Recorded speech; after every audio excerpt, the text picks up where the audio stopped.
Okay, how's everybody doing? It's Julia Dean with Culinary Works. Back at trying to give you guys another recipe. Tonight I was thinking comfort food. So we are making the creamy chicken and rice. And I just double checked. It is on the link in the bio, which will bring you to the website, which has the recipe.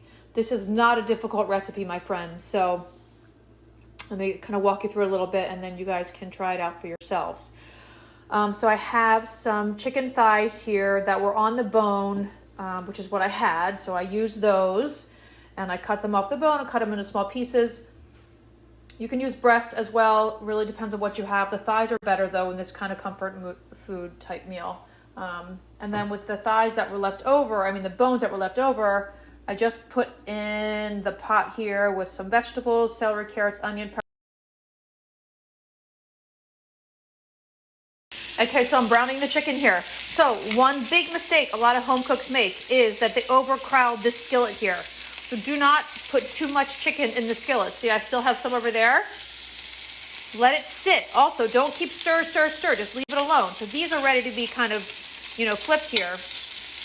And then I'm going to remove them. They don't have to cook all the way through. You just want to get some browning on the bottom of the pan and have the chicken create a little bit of flavor. Also season as you go. Salt and pepper each step of the way. Okay, so seasoning. As I mentioned, you season as you go. So I'm going to season some salt on the chicken here. Now, every time in class, everybody's like, oh my God, so much salt. So this is kosher salt. You can be generous with kosher salt because it's not as salty. So do you see that? And once we go ahead and add the rest of these vegetables here, I will season again one more time. And then we'll taste it. And by that point, it should be fine, or we'll see. Okay, so see this stuff on the bottom of the skillet here? We want to get all this up. In order to do that, we're going to have to sweat these vegetables. But in order for the vegetables to sweat, they're going to need a little bit of salt to help draw up that moisture. So I'm going to let it sit now.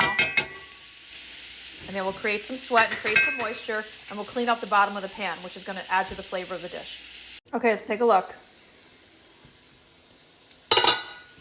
I gotta switch hands here. That's going to be interesting. Oh, okay.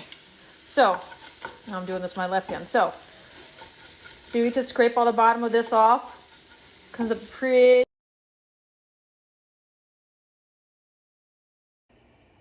Okay, so I added the chicken back in. I added the broth and the rice. And I'm going to let it come to a boil. Then I'm going to turn it to low and let it cook for 15 minutes. Really important thing here, do not lift the lid on your rice. Rice cooks with the steam. Don't lift the lid. I'm going to smack your hand. Don't lift the lid on the rice. Okay, so let's see what's going on here. I wanted to run, and then I worked out again. All right, taking a look here. The rice is cooked, but there's still a fair amount of liquid left, so I'm just going to let it simmer here with the lid off. I'm going to add some heavy cream and some Parmesan cheese, and then that's when you would add your green peas or chopped up green beans. We're actually going to use edamame because my peas were frozen peas and carrots, so I didn't want to add more carrots. So that's kind of the deal. Okay, so there you have it. I added some Parmesan cheese or Romano, whatever you have, either one.